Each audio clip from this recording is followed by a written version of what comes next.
Hello, bienvenue à tous dans cette nouvelle vidéo, j'espère que vous allez bien. Me revoici dans ce petit décor que vous avez bien aimé dans ma précédente vidéo. Vous l'avez vu dans le titre, aujourd'hui je vais vous donner tous mes indispensables pour l'été en Australie. Cette vidéo compte aussi pour mes indispensables en France ou dans d'autres pays. C'est juste mes petits conseils, j'avais envie de vous faire cette vidéo parce que je trouve ça intéressant. Notamment si vous partez en vacances ou tout simplement pour cet été. Puisqu'en France c'est bientôt l'été, nous ici en Australie on est en automne. Puisque vous savez les saisons en Australie c'est inversé, l'été a lieu de décembre à février. La saison la plus chaude ici ça varie entre 25 et 30 degrés. Je suis arrivée tout début janvier donc j'ai pas vu l'été complet. Mais c'est vrai que les températures n'allaient pas au-delà.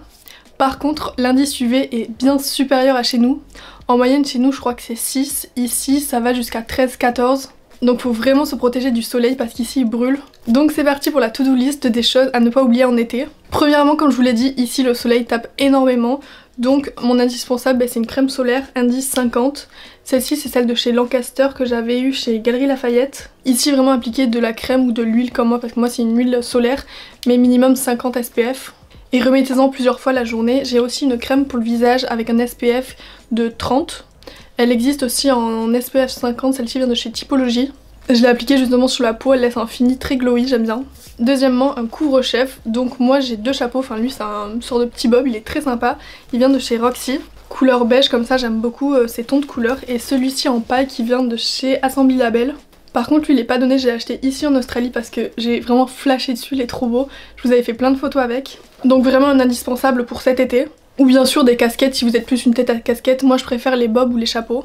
Troisièmement, une paire de lunettes de soleil pour protéger vos yeux des rayons UV nocifs. En vrai, une paire ça fait l'affaire et comme ça vous gagnez de la place et du poids dans votre valise. Moi j'en ai amené deux parce que je reste quand même 6 mois ici en Australie. Et tout simplement parce que j'ai pensé à mes photos Instagram pour un peu varier les paires. J'ai vraiment réfléchi comme ça. Je me suis amené du coup deux paires, celle-ci qui vient de chez Céline. C'est une très belle paire assez grosse. Je sais que ça plaît pas tout le monde mais j'aime beaucoup. Et j'aime trop les porter comme ça mais avec celle-ci elles tombent tout le temps vu qu'elles sont très lourdes. Du coup je crois que j'avais remarqué que j'avais un peu rayé, ouais j'ai un peu rayé la paire, je suis trop deg. Et la deuxième je l'ai achetée l'année dernière, c'est une paire Prada. Celles-ci sont plus petites, je trouve elles vont un peu mieux à la forme de mon visage même si j'aime autant les deux. Et celles-ci au moins elles tiennent bien sur la tête. Et je vous conseille de prendre ou d'acheter une paire de lunettes de bonne qualité, qui sont polarisées et qui protègent vos yeux du soleil.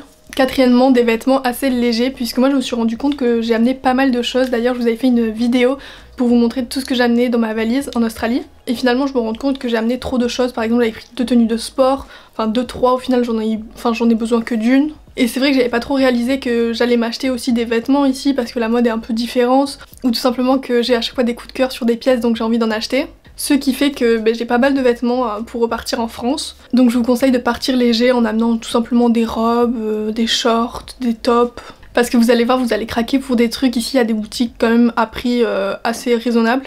Donc vous allez être tenté d'acheter des vêtements ou tout simplement des souvenirs. Donc partez léger. Bien évidemment qui dit l'Australie dit la mer. Donc c'est un indispensable mais des maillots de bain. J'ai reçu moi deux maillots de bain de Belle des Pins. Je vous ai déjà fait des photos avec sur Instagram. Il y a le soleil là qui est de retour. Ça fait trop du bien parce qu'hier il faisait que pleuvoir ici. J'ai également celui-ci de chez Roxy, il est super beau avec un petit nœud au niveau de la poitrine. Enfin c'est pas un petit nœud mais une petite décoration comme ça très jolie. Je vous ferai des photos pareilles très prochainement. Et ça c'est en plus, je voulais l'intégrer dans cette catégorie, mais une combinaison si vous avez l'habitude de faire du surf ou non. Vous allez vous dire mais en soi si on était il n'y a pas besoin de combi vu qu'il fait chaud. C'est vrai mais quand il fait chaud il y a des méduses et il y en a certaines qui font très mal donc je vous conseille pourquoi pas d'amener une combinaison. Je suis pas encore allée surfer donc j'ai encore l'étiquette, elle vient de chez Roxy, la couleur est incroyable avec des fleurs comme ça dans les tons de vert.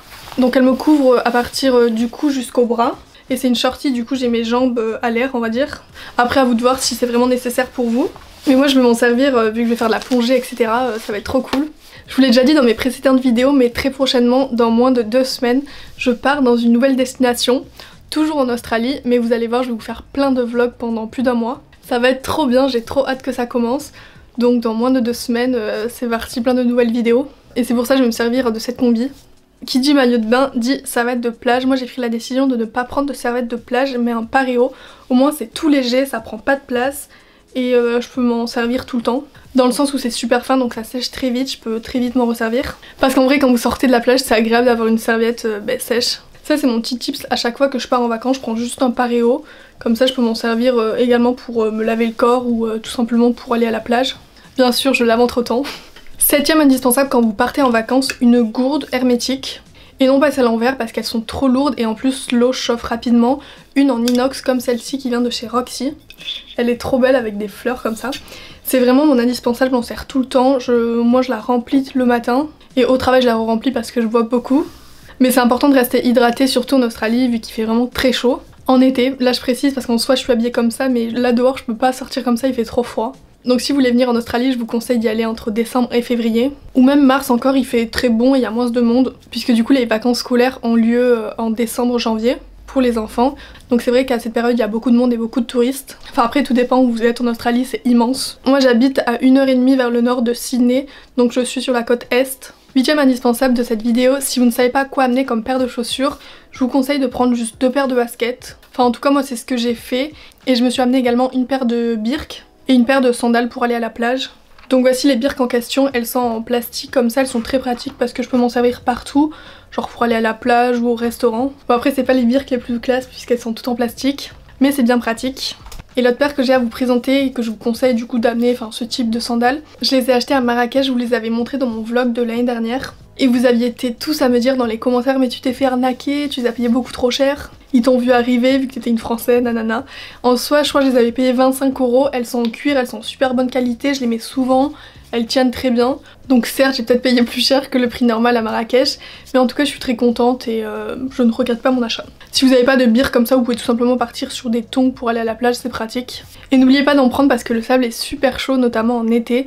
Donc c'est vrai que c'est compliqué de marcher sans chaussures. La grande question que je me suis posée, est-ce que j'emmène un guide de voyage? Sachant qu'on m'en a offert 2 à Noël, celui-ci et un autre, j'ai pris la décision d'en apporter que un. Et honnêtement, je n'aurais pas dû l'amener puisque c'est très lourd, ça prend beaucoup de place et beaucoup de poids dans la valise. Genre il doit peser au moins un demi-kilo, vraiment c'est super lourd. En soi c'est un super bon livre, c'est un très très beau livre, il y a plein de conseils, de tips etc. Mais maintenant, enfin on a tout avec les téléphones. Donc je trouve que c'est pas très utile et je vous conseille pas d'en amener un. Parce que vous allez le regretter, enfin vous allez pas le prendre dans votre sac, c'est super lourd. Enfin certes ça va prendre des trucs etc. mais je sais pas, moi je conseille pas forcément. Ou si vous en avez un et que vous hésitez à l'amener, je vous conseille de prendre en photo les pages les plus importantes. Comme ça vous les avez toujours avec vous et voilà parce qu'en vrai c'est très lourd. Mon 10e indispensable, mais je pense que bien sûr vous allez y penser, mais amener un appareil photo ou tout simplement votre téléphone. Parce que maintenant l'iPhone, enfin vous le savez, mais réalise de très belles photos, donc il n'y a pas forcément besoin d'avoir un appareil photo. Moi j'en ai amené un, enfin c'est une caméra tout simplement pour filmer mes vlogs. Mais en soi c'est pas nécessaire pour tout le monde, enfin juste un téléphone ça fait l'affaire. On n'y pense pas forcément, mais un sac à dos tout basique pour aller à la plage, pour aller en randonnée. En vrai c'est très pratique même dans les transports. Moi j'ai amené celui-ci de chez Kawe. Il est très pratique parce qu'il y a vraiment plein de poches. Il y a une principale, une secondaire et une devant. Et après sur les côtés on peut mettre la gourde etc. Vraiment il est bien fait. On me voit plus là avec le soleil mais pour le coup je m'en sers énormément. Surtout qu'en fait j'ai réalisé que je me suis pas amené de sac à main en Australie. J'ai soit ce sac, une banane pour mettre mes passeports, mon porte-monnaie et tout quand j'ai voyagé. Quand j'ai pris l'avion et tout. Ou alors un sac à main. Mais j'ai... Enfin un sac à main non, un tote bag pour aller à la plage mais j'ai pas de sac à main justement. Mais bon j'en ai pas acheté un ici, je vais attendre de rentrer chez moi pour retrouver mes sacs à main. Parce que c'est vrai que c'est quand même plus pratique un sac à main qu'un sac à dos pour aller au restaurant par exemple. Mais vraiment je vous conseille un sac à dos pour les randonnées, pour aller à la plage et tout. Si vous avez prévu de venir en Australie, on me pose d'ailleurs souvent la question sur Instagram, donc je vais y répondre dans cette vidéo. Comment je fais pour avoir de l'internet, pour appeler mes proches, etc. Tout simplement vu que moi je suis partie 6 mois de France, j'ai désactivé mon numéro français. Du coup je paye que 4 € mon abonnement au lieu de 39 € initialement chez SFR. Pour pas payer 2 abonnements simultanément, puisqu'ici j'ai un abonnement en Australie, j'ai acheté une carte SIM, du coup j'ai un téléphone australien, enfin un numéro de téléphone australien. Et je vous conseille de faire pareil si vous voulez venir en Australie ou dans un autre pays, de prendre une carte SIM locale. Pour avoir de l'internet, pour pouvoir vous déplacer, également appeler un taxi ou quoi, enfin c'est vraiment utile. Et comment du coup j'appelle mes proches, puisque je ne peux pas appeler de ce numéro australien la France, je les appelle tout simplement par WhatsApp. Ou même par FaceTime, ça fonctionne. Je suis désolée, la luminosité fait que bouger, un coup il y a le soleil, un coup il y a des nuages. Donc là j'ai mis le rideau, j'espère que vous me voyez mieux. En parlant d'abonnement, ça me fait penser que je vous ai pas parlé de l'assurance. Donc je vais l'inclure dans cette catégorie de mes indispensables pour l'Australie. Quand vous partez dans un pays hors Europe, vous êtes pas couvert par votre assurance, enfin tout dépend les contrats, mais en tout cas moi non. Donc j'ai décidé de souscrire une assurance avec Shapka. Il y a plein de sites pour des assurances, mais moi j'ai trouvé que c'était le meilleur rapport qualité-prix. Du coup il me couvre si je dois aller chez le médecin, je paye à l'avance et après il me rembourse. En vrai je vous conseille de faire ça, c'est plus rassurant pour vous, même si vous avez un accident, etc. Parce qu'ici en Australie le moindre frais coûte super cher. donc vaut mieux souscrire à une assurance. 13e indispensable, et je trouve qu'il faut pas le négliger, c'est une trousse avec plein de médicaments. J'y ai rassemblé tous mes indispensables de premiers soins, par exemple il y a du désinfectant, il y a du Doliprane, il y a mes cachets d'allergie, enfin il y a vraiment plein de trucs, tous mes indispensables. Et en vrai c'est très utile, je vous conseille du coup de faire une trousse de premiers soins, et ça pas que pour l'Australie, partout où vous partez en vacances. Et renseignez-vous sur le pays où vous partez en vacances, si vous faire des vaccins, etc. Moi pour l'Australie je n'ai rien besoin, mais par contre si vous arrive quelque chose en Australie, vraiment allez directement à l'hôpital, genre si vous faites piquer par une araignée ou quoi. Moi j'ai eu la chance pour le moment, il m'est rien arrivé, j'ai pas vu de très grosses araignées. Genre les mêmes qu'en France finalement, ou alors des un peu plus grosses, mais si elles sont pas sur moi ça me dérange pas. Parce que c'est vrai que j'appréhendais trop de venir en Australie quand j'étais petite, même si je rêvais de venir en Australie. Mais vu qu'on entendait beaucoup qu'il y a des animaux horribles, comme des crocodiles, des requins, des méduses, des araignées, des serpents. Vraiment je pourrais continuer longtemps parce qu'il y a beaucoup d'animaux dangereux. C'est vrai qu'il y en a. Il y a des requins ici et partout finalement, mais il faut juste faire attention. C'est facile à dire mais en vrai faut vraiment faire attention parce que par exemple la dernière fois je conduisais mon scooter et j'ai vu un énorme serpent sur la route quoi. Ça m'est arrivé une fois mais bon vraiment faut faire attention.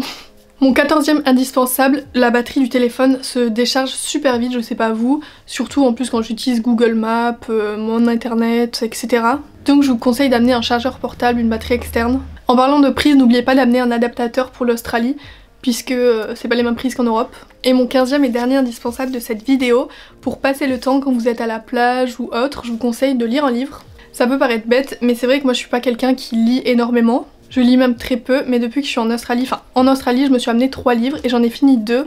Là c'est mon dernier, en réalité c'est le plus gros, mais j'espère le finir, ou si je le finis pas en Australie, ben, je le finirai en France.